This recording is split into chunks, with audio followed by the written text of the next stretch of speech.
Bismillah ar-Rahman ar-Rahim. I'm Dr. Mohibullah Wazir. And secondly, now second lecture of Fibula, I discuss the surfaces. Look again, this is the anterior border and very close to this is interosseous border, and the surface between the two, this is the anterior surface or medial surface or extensor surface. And note, look, anterior compartment consists of tibialis anterior, extensor digitorum, extensor hallucis, and peroneus tertius. Out of these four muscles, the one muscle, the tibialis anterior, that is tibial in origin, and these three muscles are fibular in origin. Note, from the upper part originate the extensor digitorum longus, and from the middle part it originates extensor hallucis longus, and from the lower part just above this triangular area originate the peroneus tertius. Peroneus tertius, extensor hallucis, and extensor digitorum, while tibialis anterior originate from the tibia.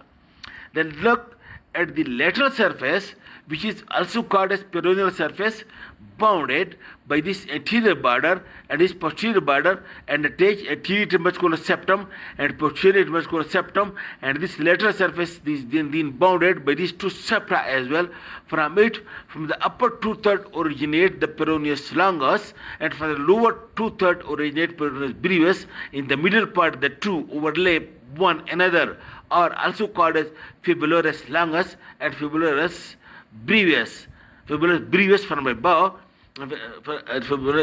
longus and brevis, and you can see this over here. Look, this is peroneus longus and that is peroneus brevis, and note the point that this peroneus brevis or fibularis brevis, it passes posteriorly behind or posterior to the medial malleolus. Note this point. Note this point. Look, the lateral surface. Look, always first look at this triangular area, then you will not be confused. This lateral surface or peroneal surface between these two borders, if you follow it downward, it passes posteriorly, spiral down to the posterior side and passes behind this medial malleolus. And it is because of this reason the peroneus longus and peroneus brevis, it comes also to the posterior side, and over here on the posterior side of medial malleolus, this groove, and this groove is for the tendon of the peroneus brevis and then peroneus longus muscle. And you can see this one, the anterior one, this is peroneus brevis, and this posterior one, this is peroneus longus muscle. Okay.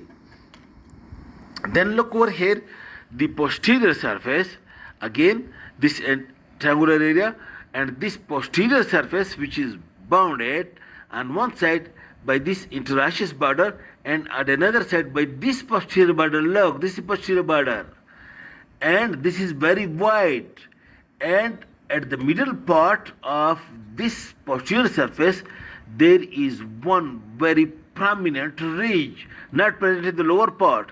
This prominent ridge is called as median crest, and this median crest divides the posterior surface into two parts. The part which lies between the median crest and interosseous border, to this is attached tibialis posterior, while to the part between the median crest and this posterior border, to this is attached the flexor hallucis longus. This is the flexor surface. Over here tibialis posterior, and over here between the crest and posterior border, that is flexor hallucis longus. While at the upper part of the posterior surface, if you look, this upper part of the posterior surface over here, you may see this rough ridge, and the part above this, it is being occupied by soleus, and it may be also be called a soleal line. So on the posterior surface, the soleus, and then on that over here the tibialis posterior, and then over here the flexor hallucis longus. Then look at the lower end. At the lower end, look, the lower end consists of this big flat lower end which is called as lateral malleolus, and this lateral malleolus over here you can see it over here. This is the lateral malleolus which extends, that is the medial malleolus being formed.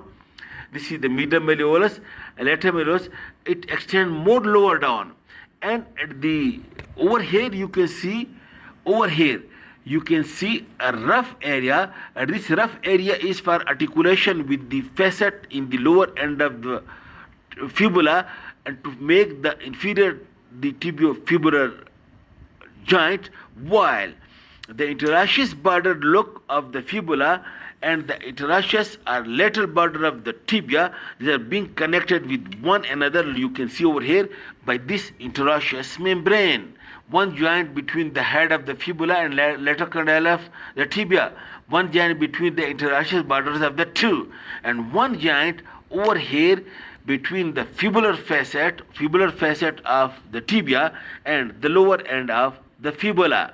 While then on the medial surface of the fibula, you can see it over here, this articular facet, this is for the talus to form the ankle joint.